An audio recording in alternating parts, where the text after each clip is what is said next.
என்பது ஏற்கனவே எங்களுடைய மாநிலம் என்பது தரமான கல்வியை தானே வழங்கி கொண்டிருக்கின்றது. கூடுதலாக இன்னும் தரத்தை நீங்கள் உயர்த்தப் போகிறீர்கள் என்று சொன்னால் அந்த பிஎம்சியில் அப்படி என்னதான் நீங்கள் எக்ஸ்ட்ராவாக நீங்கள் பண்ண போறீங்க? எங்களுடைய தமிழக அரசு ஏற்கனவே நம்முடைய மாண்புமிகு தமிழ்நாட்டு முதலமைச்சர் கொண்டு வந்திருக்கின்ற திட்டத்தை காட்டிலும் அது உயர்ந்த திட்டமா என்று அதை கலந்து ஆலோசிக்கும் போதுதான் தெரிகிறது. அதில் நீங்கள் NEP 2020 புதிய கல்விக் கொள்கை இதை நீங்கள் இந்த பிஎம்சி ஸ்கூல் மூலமாக கொண்டு வருவதை நாங்கள் தெரிந்து கொண்டோம்.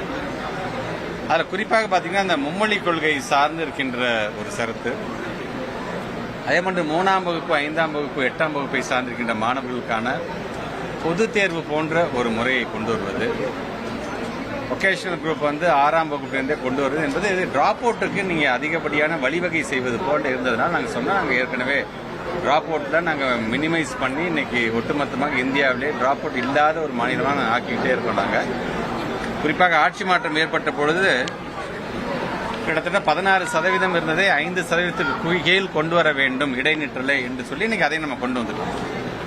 ஸோ தொடர்ந்து நம்முடைய மாண்புமிகு தமிழ்நாட்டு முதலமைச்சருடைய வழிகாட்டுதலின்படி நம்முடைய மாண்புமிகு துணை முதலமைச்சர் எடுத்த ஒரு மிகப்பெரிய ஒரு ஆர்ப்பாட்டம் என்பது எங்களுடைய தோழமை கட்சியை சார்ந்திருக்கின்ற ஒவ்வொருவரும் ஒன்றிணைந்து, வெறும் தோழமை கட்சியை சார்ந்திருக்கின்ற தலைவர்கள் மட்டுமல்ல, இன்றைக்கு மக்களும் அது வீதிக்கு கோலம் போட்டு எதிர்ப்பை தெரிவிப்பதாக இருந்தாலும், அல்லது ஆங்காங்கே மாணவர்கள் இந்த மும்மொழி கொள்கையை எதிர்த்து அவர்கள் செய்த அந்த ஆர்ப்பாட்டங்கள், எழுப்பிய எழுச்சி உரைகள், இங்கு ஆங்காங்கே நடைபெறுகின்ற கருத்தரங்கள் என்று தொடர்ந்து மீண்டும் ஒரு மொழிப்போரை நீங்கள் கொண்டு வரக்கூடாது என்கின்ற விதத்தில் எங்களுடைய கண்டனத்தை நாங்கள் தெரிவித்தோம்.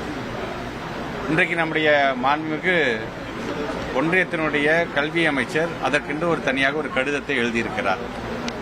அந்த கடிதத்தில் அவர் முழுமையாக பார்த்தீங்கன்னா தமிழ்நாட்டினுடைய தமிழை பற்றிய மிகப்பெரிய பெருமையை நாங்களும் முன்னெடுத்துக் கொண்டிருக்கின்றோம், ஒன்றியத்தினுடைய பிரதமரும் அதை முன்னெடுத்துக் கொண்டிருக்கின்றார் என்று ஒரு பல்வேறு செய்திகள்லாம் சொல்லிட்டு கடைசியில் அவர் என்ன சொல்றாருன்னா, நீங்க இதில் ஒத்துக்கிட்டு நீங்க இதில் கையெழுத்து போடுங்க, இது நல்ல ஒரு சமுதாயத்தை, இது இளைய சமுதாயத்தை மனதில் வைத்து தான் இதை நாங்கள் ஃப்ரேம் பண்ணியிருக்கோம் அப்படின்னு அவர் சொல்லிக்கிறார்.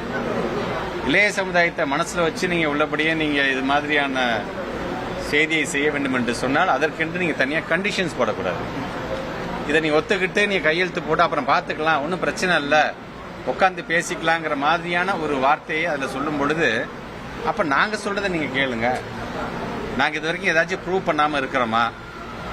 ஒட்டுமொத்தமாக தமிழ்நாட்டை சார்ந்திருக்கின்ற பிள்ளைகள், இருமொழி கொள்கையை பின்பற்றுகின்ற பிள்ளைகள் இன்றைக்கு எந்த அளவிற்கு ஒரு ப்ரூவன் ப்ராடக்ட்ஸாக எந்த அளவுக்கு பல்வேறு துறையில் இன்னைக்கு உயர்ந்து நிற்கிறார்கள்.